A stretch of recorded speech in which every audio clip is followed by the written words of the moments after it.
নমস্কার। সনাতন ধর্মকথা চ্যানেলে আপনাদের সবাইকে স্বাগত। আজকে আলোচনা করব রামায়ণের বালকাণ্ডের অন্তিম পর্ব নিয়ে। ৩৩ কোটি দেবদেবী, ব্রহ্মা বিষ্ণু মহেশ্বর, সর্বকালের সর্বসৃষ্টি, পিতা মাতা গুরু সবাইকে প্রণাম জানিয়ে এই পাঠ শুরু করছি। বেদবিধি এবং কুলরীতি পালন করে অর্ঘ্য এবং আরতি করে বধূদের সাথে পুত্রদের মায়েরা পুত্র এবং পুত্রবধূদেরকে ঘরে তুললেন। সহজ সুন্দর 4টি আসন, মনে হয় যেন কামদেব নিজের হাতেই তৈরি করেছেন। তাতে 4 পুত্র এবং 4 বধূদের বসিয়ে মায়েরা এবং দাসদাসীরা অনেক আপ্যায়ন করলেন। সকল বেদবিধি অনুসরণ করে মঙ্গলের নিধি বরবধূদের ধূপ দীপ নৈবেদ্য দিয়ে পুজো করলেন।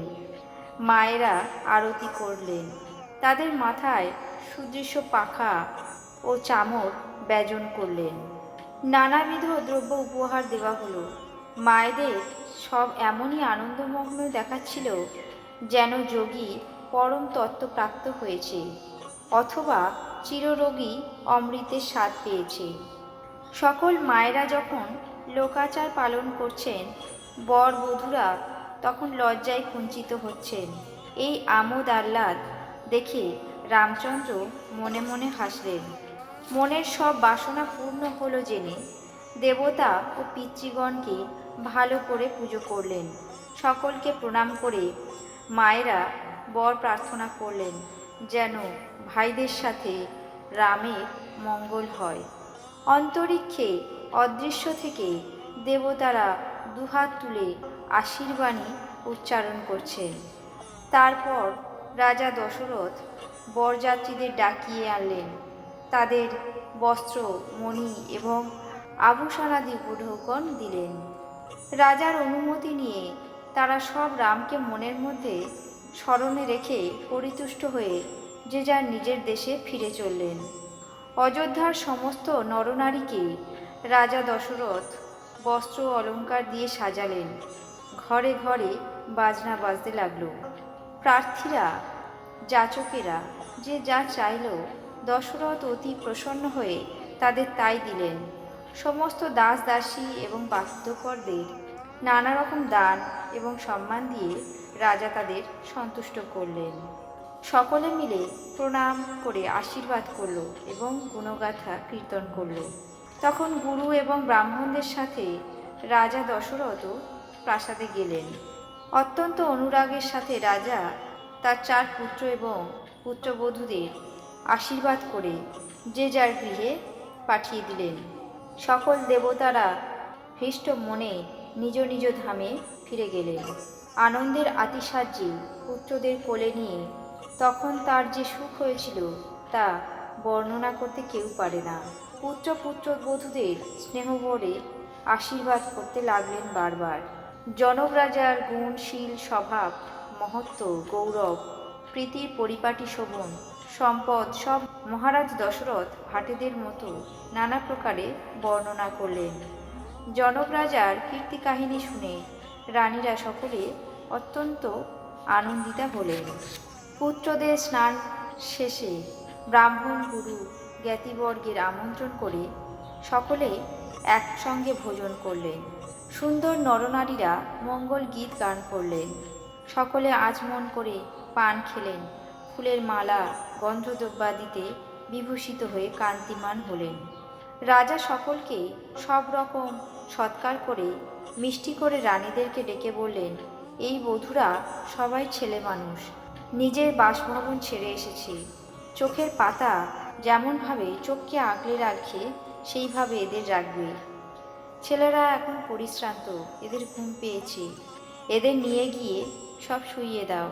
এই কথা বলে শ্রীরামের চরণ স্মরণ করতে করতে রাজা দশরথ বিশ্রাম ভবনে গেলেন। রাজার আদেশ শুনে রানীরা তাই করলেন।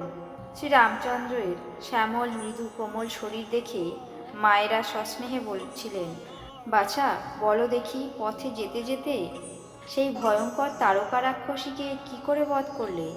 ঘোর রাক্ষস, বিকট যোদ্ধা, যারা যুদ্ধে কাউকে গ্রাহ্য করে না, সেই দুষ্ট মারীচ এবং সুবাহুকে সৈন্য সম্বন্ধের সাথে কি করে বধ করলে? হে বৎস, তোমার বালাই ষাট। মুনির প্রসাদে ঈশ্বর তোমাকে অনেক আপদ থেকে দূর করেছেন। তোমরা দুই ভাই যজ্ঞ রক্ষা করে গুরুদেবের কৃপায় সমস্ত বিদ্যা লাভ করেছ। তোমার পায়ের ধুলোর স্পর্শমাত্রই মুনিপত্নী অহল্যা মুক্তি পেয়ে গেল। এইসব কীর্তি জগৎব্যাপী পরিপূর্ণ হয়ে গেছে।